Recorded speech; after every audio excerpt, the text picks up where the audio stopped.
ओम नमः शिवाय। हर हर महादेव। सभी शिव भक्तों का आज की शिव पुराण की कथा में हार्दिक स्वागत है। आप सुन रहे हैं शिव पार्वती विवाह प्रसंग। जिस चरित्र को सुनना अत्यंत कल्याणकारक माना गया है, ये भगवान शिव को संतोष देने वाला और सभी प्रकार के कार्यों को सिद्ध करने वाला माना गया है। इसको अवश्य मन लगाकर सुनना चाहिए। शिव पुराण की कथाएं नित्य सुनने के लिए इस चैनल को सब्सक्राइब कीजिएगा और बेल आइकन को प्रेस कीजिएगा ताकि आपको समय से नोटिफिकेशन मिल सके। अब आज की कथा को आगे बढ़ाते हैं।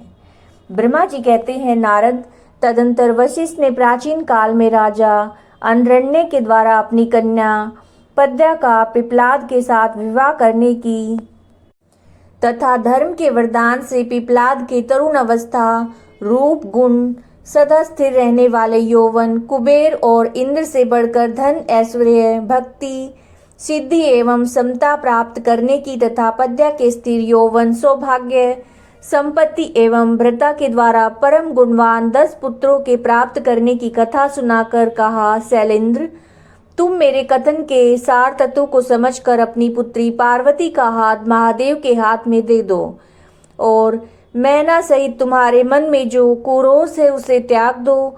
आज से 1 सप्ताह व्यतीत होने पर अत्यंत शुभ एवं दुर्लभ मुहूर्त आने वाला है।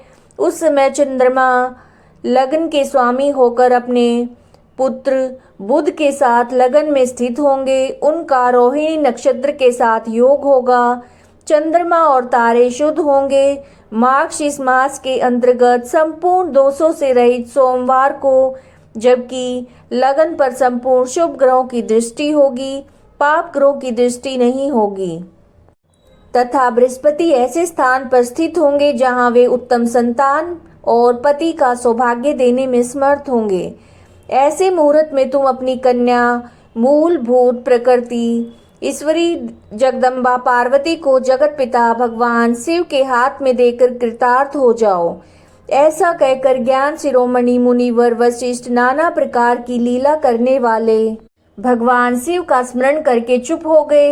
वशिष्ठ जी की बात सुनकर सेवकों और पत्नी सहित गिरिराज हिमालय बड़े विस्मित हुए और दूसरे दूसरे पर्वतों से बोले। हिमालय ने कहा, गिरिराज मेरु, सह्य, गंधमादन, मंदराचल, मैनाक और विंध्याचल आदि पर्वतेश्वरों, आप सब लोग मेरी बात सुने।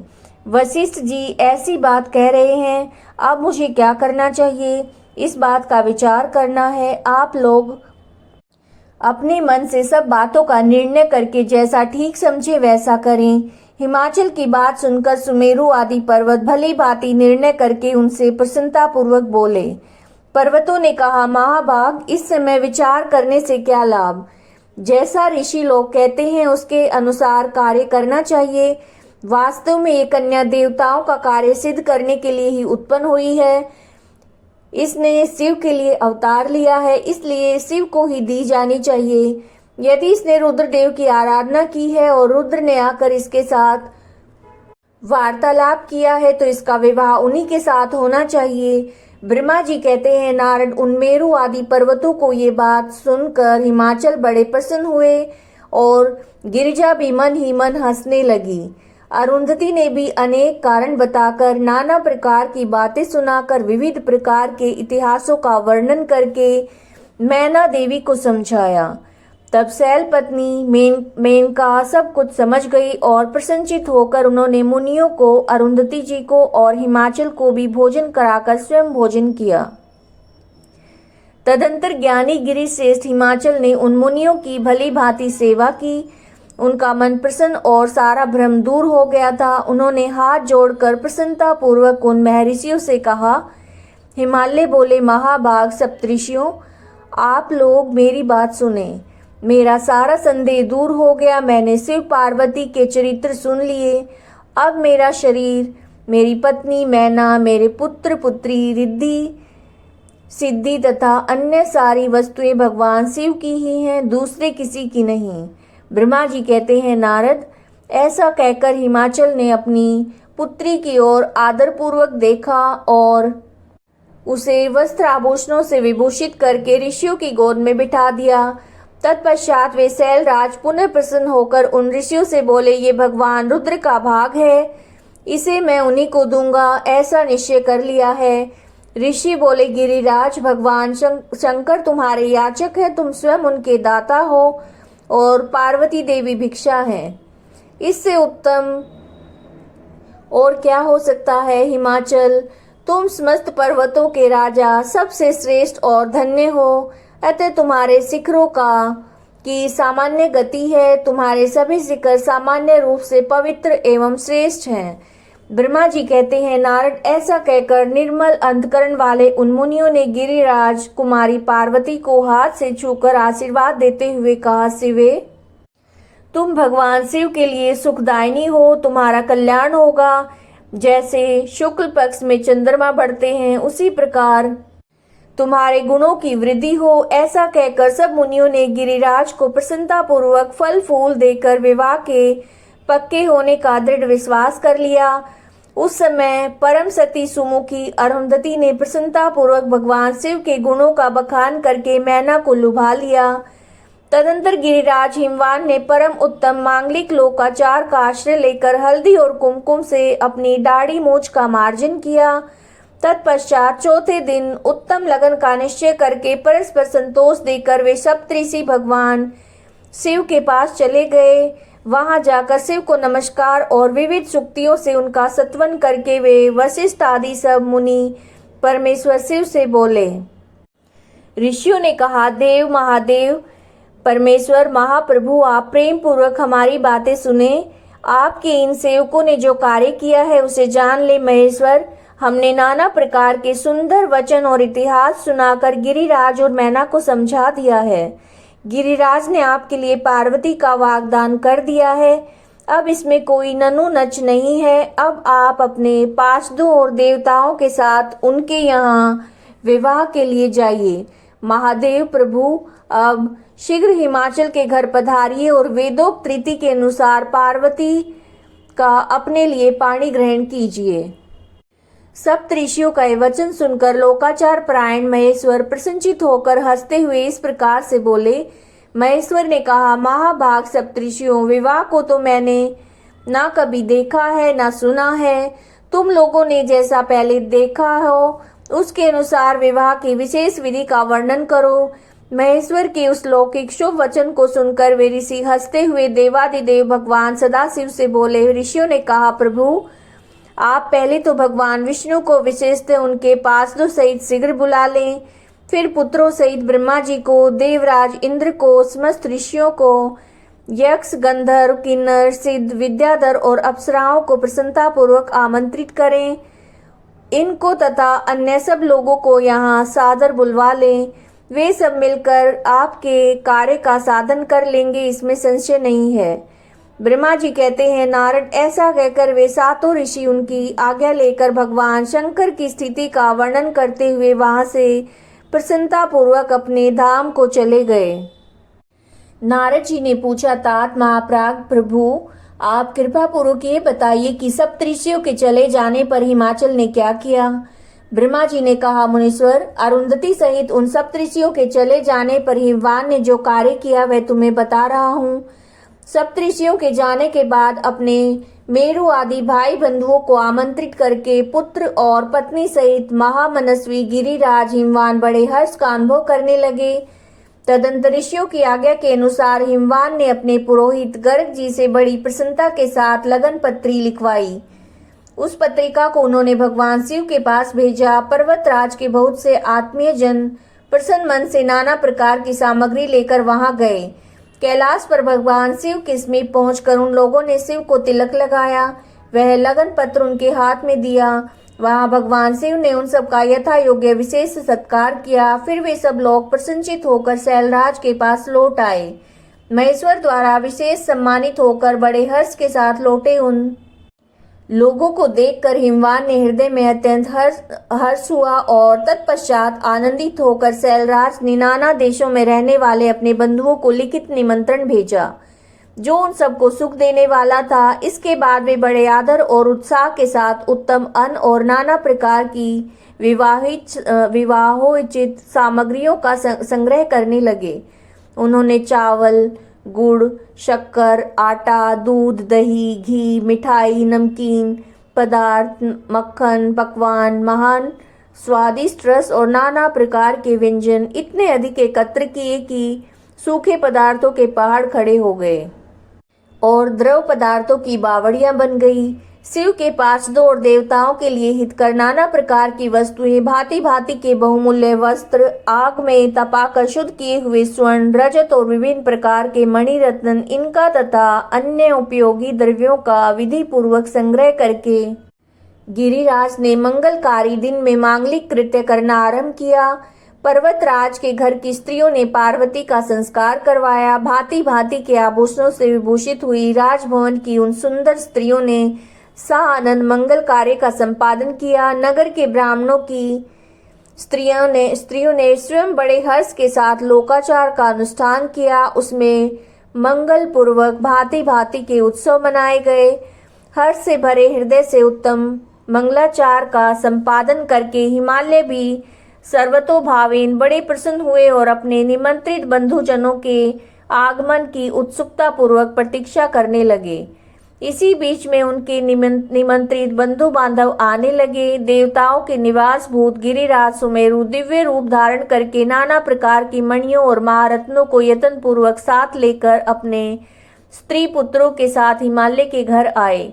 मंद्राचल, अस्ताचल, उदयाचल, मल्लय, दुर्दुर, निषद, गंधमादन, करवीर, महेंद्र, पारियात्र, क्रौंच, पुरुषोत्तम शैल, नील, त्रिकुट, चैत्रकूट, वेंकट, श्रीशैल, गोकामुख, नारद, विंध्य, कालंजर, कैलाश और अन्य पर्वत दिव्य रूप धारण करके अपनी स्त्री और पुत्रों के साथ बहुत सी भेंट सामग्री लेकर वहां उपस्थित हुए। दूसरे द्वीपों में तथा यहाँ भी जो पर्वत हैं वे सब हिमालय के घर पधारे। शिवा और शिव का विवाह है ये जानकर सबने बड़े प्रसन्नता के साथ वहां पदार्पण किया। सोनभद्र आदि नद और संपूर्ण नदियां दिव्य नर नारियों का रूप धारण करके नाना प्रकार के अलंकारों से अलंकृत होकर शिव पार्वती का विवाह देखने के लिए आए। गोदावरी, यमुना, सरस्वती, वेणी, गंगा, नर्मदा, अन्य श्रेष्ठ सरिताएं बड़ी प्रसन्नता के साथ हिमवान के यहाँ आई। उन सब के आने से हिमालय की दिव्यपुरी सब ओर से भर गई। वह सब प्रकार की शोभाओं से संपन्न थी। वहाँ बड़े बड़े उत्सव हो रहे थे। ध्वजा पताकाएं फहरा रही थी। बंधनवारों से उसकी अधिक शोभा होती थी। चारों ओर चंदोवों के तने होने से सूर्य का दर्शन नहीं होता था। भांति भांति की नीली पीली आदि प्रभा उस पुरी की शोभा बढ़ाती थी। हिमालय ने भी बड़ी प्रसन्नता के साथ अपने यहाँ पधारे हुए सभी स्त्री पुरुषों का यथा योग्य आदर सत्कार किया। सबको अलग अलग सुंदर स्थानों में ठहराया। अनेक उपयुक्त सामग्री देकर सबको संपूर्ण संतुष्ट किया। मुनि श्रेष्ठ तदंतर शैलराज हिमवान ने प्रसन्न होकर महान उत्सव से परिपूर्ण अपने नगर को विचित्र रीति से सजाना आरंभ किया। सड़कों को झाड़ बुहार कर उन पर छिड़काव कराया गया। उन्हें बहुमूल्य साधनों से सुसज्जित और शोभित किया। प्रत्येक घर के दरवाजे पर केले आदि तथा मांगलिक वृक्ष लगवाए। उन्हें मांगलिक द्रव्यों से संयुक्त किया। आंगन को केले के खंभों से सजाया। रेशम की डोरों में आम के पल्लव बांधकर बंधनवार बनवाई और उन्हें उन खंभों के चारों ओर लगवा दिया। मालती के फूलों की मालाएं उसके सब ओर लटका दी गई। सुंदर तोरणों से आंगन का भाग अत्यंत प्रकाशमान जान पड़ता था। चारों दिशाओं में मंगल सूचक शुभ द्रव्य रखे थे जो उस प्रांगण की शोभा बढ़ा रहे थे। इसी प्रकार अत्यंत प्रसन्नता से भरे हुए गिरिराज हिमवान ने महान प्रभावशाली गर्ग मुनि को आगे करके अपनी पुत्री के लिए प्रस्तुत करने योग्य सारा उत्तम मंगल कार्य संपन्न किया। उन्होंने विश्वकर्मा को बुलाकर आदर पूर्वक मंडप बनवाया जिसका विस्तार बहुत अधिक था। वेदी आदि के कारण वह मंडप बहुत मनोहर जान पड़ता था। देवऋषि वह मंडप कई योजन विस्तृत था। अनेक शुभ लक्षणों से युक्त तथा नाना प्रकार के आश्चर्यों से परिपूर्ण था। वहाँ स्थावर और जंगम सभी वस्तुएं कृत्रिम बनी थी परंतु असली वस्तुओं के समान प्रतीत होती थी। उनसे उस मंडप की मनोहरता बढ़ गई थी। वहाँ सब और ऐसी अद्भुत वस्तुएं थी जो उस मंडप का सर्वस्व जान पड़ती थी। नाना प्रकार की निराली वस्तुओं का चमत्कार वहाँ छा रहा था। वहाँ की स्थावर वस्तुओं से जंगम और जंगम वस्तुओं से स्थावर पराजित हो रहे थे, अर्थात वे एक दूसरे से बढ़कर शोभाशाली और चमत्कारपूर्ण दिखाई देते थे। उस मंडप की स्थल भूमि जल से पराजित हो रही थी, अर्थात चतुर से चतुर मनुष्य भी ये नहीं जान पाते थे कि इसमें कहाँ जल है कहाँ स्थल है। कहीं कृत्रिम सिंह बने थे तो कहीं सारसों की पंक्तियां, कहीं बनावटी मोर थे जो अत्यंत सुंदरता से मन को मोह लेते थे, कहीं कृत्रिम स्त्रियां थी जो पुरुषों के साथ नृत्य करती हुई देखी जाती थी। वे कृत्रिम होने पर भी सब लोगों की ओर देखती और मन को मोह में डाल देती थी। उसी विधि से मनोहर द्वारपाल बने थे जो स्थावर होने पर भी जंगम के समान जान पड़ते थे।